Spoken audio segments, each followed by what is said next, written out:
안녕하세요. 세라의 집에 오신 것을 환영합니다. 저는 미국 사는 여자 뮤지션입니다.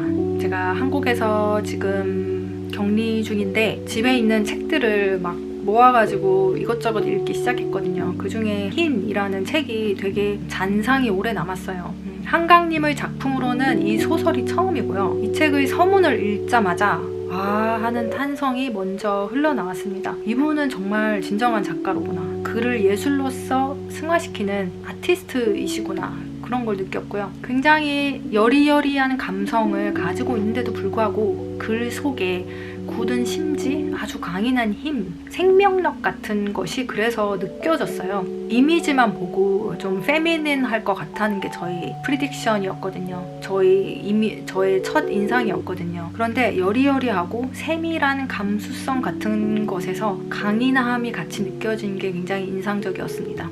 이 흰이라는 책은 보니까 짧은 소설들의 모음집이에요. 눈에 보이는 이미지로서의 강한 이미지로서의 흰 눈, 빛, 소청, 하얗고 깨끗한 천, 그런 거가 느껴졌고 관념적인 이미지도 있었어요. 시간에 대한 거, 퓨어함, 깨끗함, 슬픔, 죽음, 삶, 이런 것들이 저는 같이 느껴졌습니다.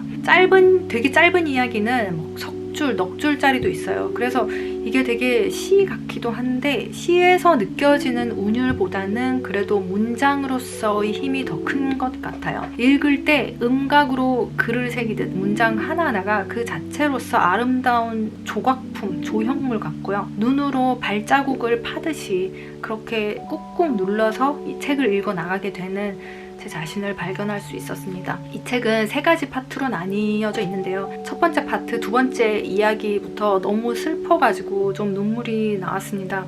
강아지 이야기가 4번째 에피소드인가 그럴 거예요. 그때부터 되게 많이 울었던 기억이 나고요. 죽은 언니의 이야기가 곳곳에 나옵니다. 뒷부분쯤에 보면 그런 얘기가 있어요. 언니가 만약 태어났더라면 자신은 없었을 것이고 자신이 있기 때문에 여기 언니가 없는 것이다. 곧 두 사람은 동시에 있고 없고의 관계 속에서만 존재할 수 있을 뿐이다. 언니가 있으면 나는 없고 내가 있으면 언니가 없다.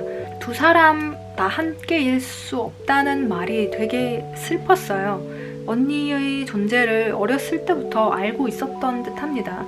그 책에 보면 어머니께서 항상 언니를 그리워하고 슬퍼하시고 하는 감정의 표시를 한강 작가님 앞에서 내셨던 것 같아요. 그래서 이분이 그거를 좀 더 가슴에 새기고 있지 않았을까 하는 생각이 들고요. 그것 때문에 본인의 존재에 대해서 항상 내 존재가 언니의 죽음과 깊이 연결되어 있다고 생각을 하신 것 같습니다. 그렇다면 평범하게 태어나고 자란 저 같은 사람보다 자기 자신의 존재에 대한 깊은 고민, 성찰을 아주 어렸을 때부터 하셨겠다. 그런 깊은 사색과 생각들이 작가님을 작가로서 지탱해 나가는 힘이 되었을 수도 있고 혹은 짐일 수도 있었겠다라는, 항상 그림자처럼 따라다니는 어떤 슬픔일 수도 있었겠다라는 생각이 들었어요. 죽음에 대한 이미지가 그래서도 좀 나타나는데 그럼에도 불구하고 이 흰 것은요 덮어버릴 수 있다는 거죠. 눈이 내려서 사람들이 밟고 지나가서 땅이 더러워졌는데 눈이 또 더 내리는 거예요. 흰 눈이 덮이면 덮일수록 굉장히 더 희어지죠. 눈이 내리고 덮인다. 이 부분에서는 그 한 공간에 중첩적인 시간들이 동시에 존재하는 거잖아요. 책 전체로 보면 시간성에 대한 것이 굉장히 열려 있다고 느꼈어요. 반면에 공간에 대한 것은 굉장히 정적이고 하나의 풍경 같은 느낌이었어요. 그 속에 시간이 흐르고 있고 모든 것이 동시에 열려 있지만 침묵한 돌멩이처럼 닫혀있는, 그래서 아주 조용한 정적인 아무 소리도 들리지 않는 아득한 우주의 느낌도 났고요. 짧은 책이어서 하루 만에 다 읽긴 했는데 잔상이 많이 남아서 이렇게 리뷰를 해보았습니다. 되게 오랜만에 작가의 글을 읽는다라는 느낌을 받았어요. 요즘같이 일반인들도 책을 쉽게 내는 상황에서 저는 이게 물론 나쁘다고 생각하지는 않고요. 저도 일반인으로서 책을 낼 수도 있는 거고 굉장히 좋은 현상이긴 해요.